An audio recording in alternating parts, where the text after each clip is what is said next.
ourselves a lovely LNER design to review. Now, the design names that go with this locomotive, normally it's one CME, but this time, like the King Arthur's, multiple names. Thankfully, it's only two. The first name, Edward Thompson. Admittedly, not the very most liked man in LNER history. He and Grizzly never got along because I think it was either stepfather or father-in-law was Vincent Raven, who was Grizzly's biggest rival, coming up into the grouping years. So, yeah. Natural born rivalry there.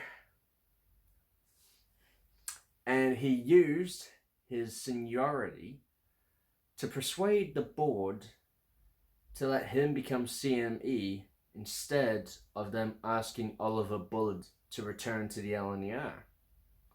So, yeah. I can understand their point of views, but in another sense, since he did that, the world has gotten the basically the Q1, the Bullard Pacifics, a big flop like leader. Yeah, a hell of a mix right there.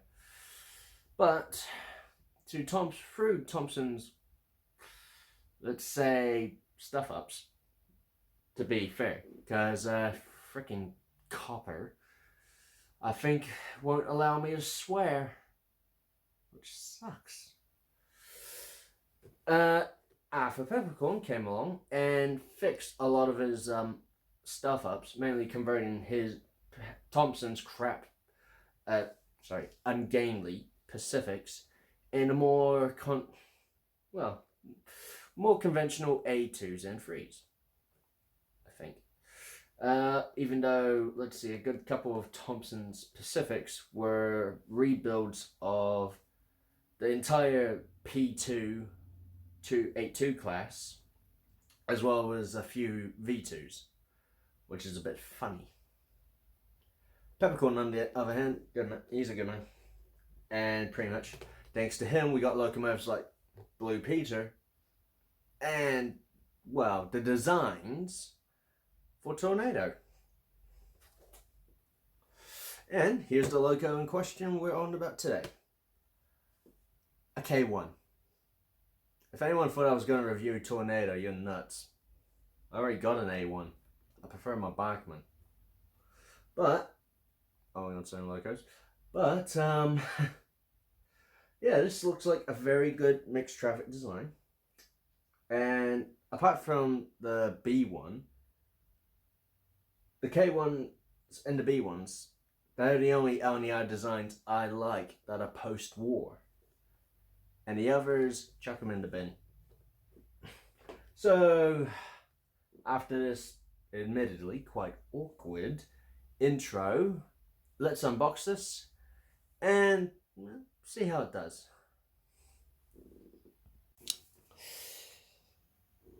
Now here we have it on the layout, and first of all, apologize for the mess you see here. I've been very busy with work and annoyingly have not been getting much time on the layout, so yeah. The powers that be, as it were. But as we take it out the sleeve, we can just simply have a look at the back here. And for those who do like to read this stuff, I kindly suggest that you pause the video and have yourselves a very, very calm and relaxing read. Okay. Now, let's be a little clearer on this one. As we can see from here, this is in fact R3243B, late BR crest K1 62064. And I didn't even have to look at the box that time. So we'll just take the ice cube out, which is standard packaging these days, really, compared to how I started out with the old foam type stuff. So yeah, the good old paperwork. So let's see here. Lubrication, that's always important. I like how it shows these two wheels, but not that one highlighted. That must be a bit of a drawing mix-up. Accessories, nice. Body removal, doubt I have to, but if I need to, at least I know. Close coupling, not likely. And yeah, the braking, those are always pre-fitted most of the time anyway, so I won't bother with that. Okay, we just slide this open and we get the accessory pack. So let's have a look here. Apart from the fact my cat's been biting at it again. Jeez, anything shiny. Steps, brake and steam pipes, cylinder drain cocks, and a NEM pocket.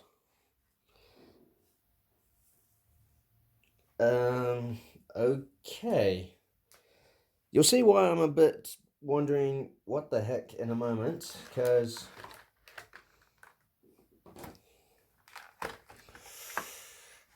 take this tissuey plastic off and actually put the loco out. You'll see why I'm thinking, okay, it's weird for the detail pack to have a NEM pocket in it, and that is simply because, as we can see, it's got a NEM pocket for this coupler, so why the spare? Anyhow, let's start the detail from this view. As we can see, the brake rods are fitted very nicely. We got us a good pony truck here, NEM pocket for here too, and might as well check here. Oh, beautiful sprung buffers, I love that. Good spring. I always did not like how untidy it is, but at least they're not rubbing against the axle like some locomotives I know of. And it's actually quite heavy, this. I'll admit. A nice, beautiful finish on the paintwork. We got a glazed cab, nice. I'll get my fat thumb out of the way so we can have a look at the rest of the detail. As you can see, she's just beautiful.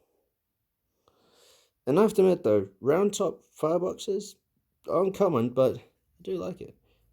The whistle and safety valves feel like plastic, and the cab roof vent. You'd think for the money you pay for these, you'd get one that opens and shuts. But no.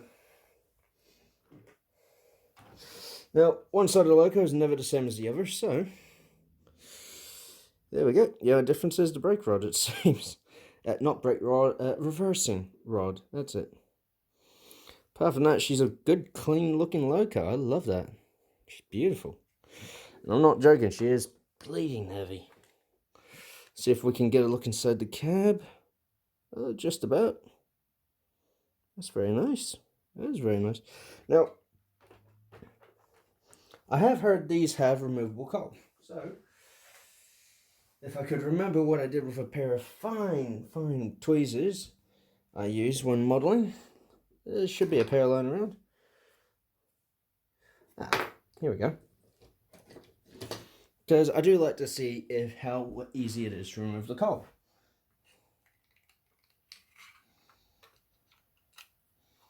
Okay. That looks like a foot. Oh man. I bet I haven't shot. That looks like a foot. Wow. That is deep. And I'll come clean with this one. There was actually some ribbing along here I cut away because it just ignored the heck out of me. And there was a bit going off here as well, so cut that as well. So it's easy to get in and out. It just annoyed the holy heck out of me because it made it such a job to get out. Needless to say, if I ever call this loco, I can put a decent load in. I can actually be quite sparse or quite liberal with it, so I'm happy. Now, I'll actually get on the rails properly and just do a crawl test, see how well it does. Then we'll go to the local club layout and see how well she runs there. Quite simple. Now, we're just going to do a simple motion test. Bit of moan noise. And the jerk when it started off, that was me, I apologize. But yeah, not too bad. Kicker in reverse, and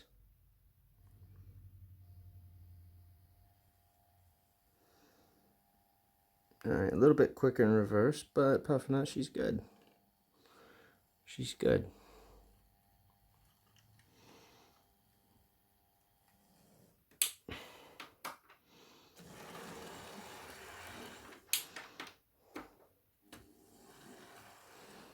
Now, I just want to point something out here real quick, and I don't know if I'm the only one that had this issue, but I can't exactly flip the locomotive with one hand, but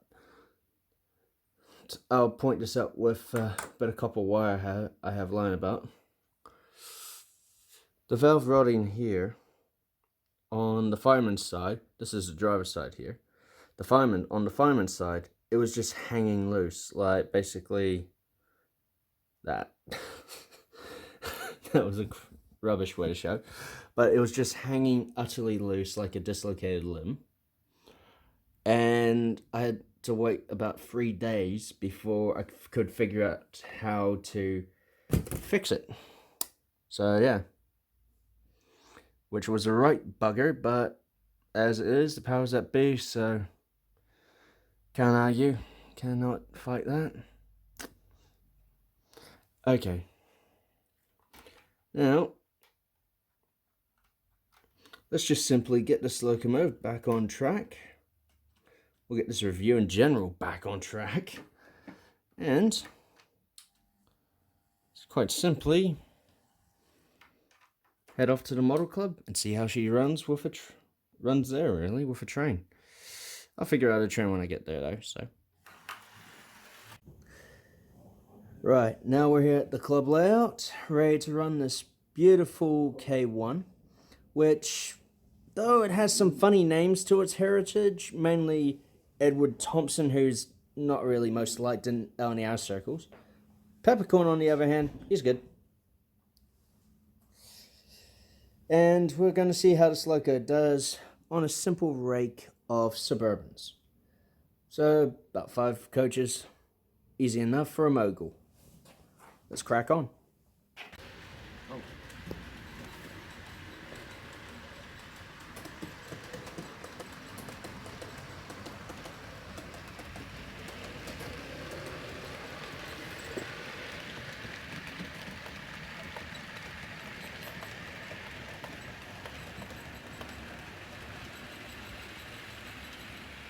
Not the first time I had to answer questions while filming.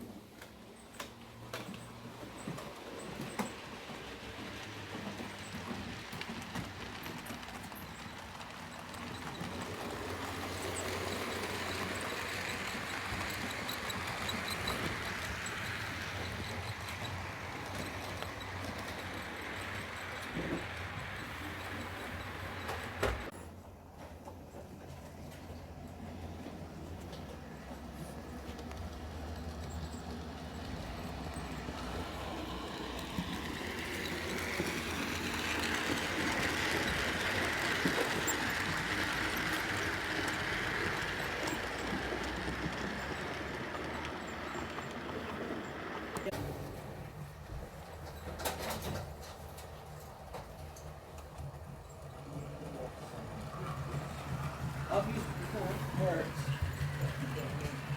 Oh, shoulder. Oh, it's in the yeah.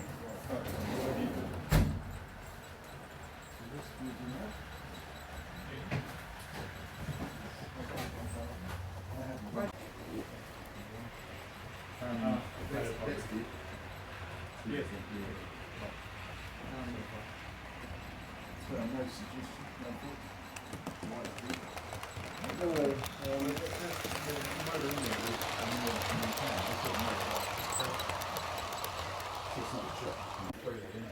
Some of the things that you would have necessarily think of at the time and others is all my strengths. We've got this I've done it myself. Watch the wire and of course the Before causing a short. Yeah, so that's why it's always a good idea to take everything apart and have it as loose as possible. Well, if you see something like this, don't tell me. Tell me. Yeah.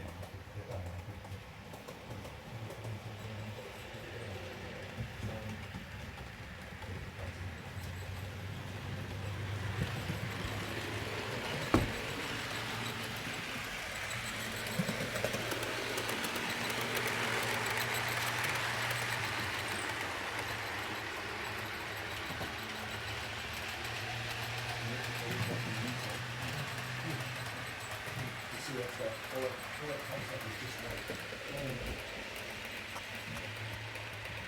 Never sits in the chassis, all that grey metal on top is white to hot. Truly a beautiful, beautiful loco. Oh, all right.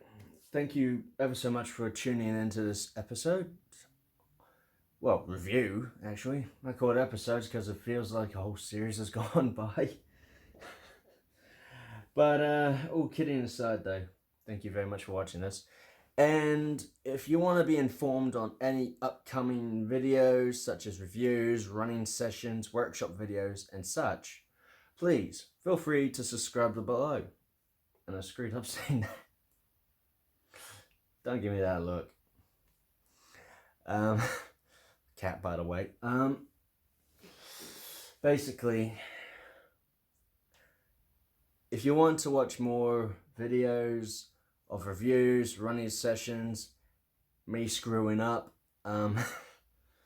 please subscribe below and enjoy the channel. Please have a good browse around. So until next time, this is Up and Onward saying take care.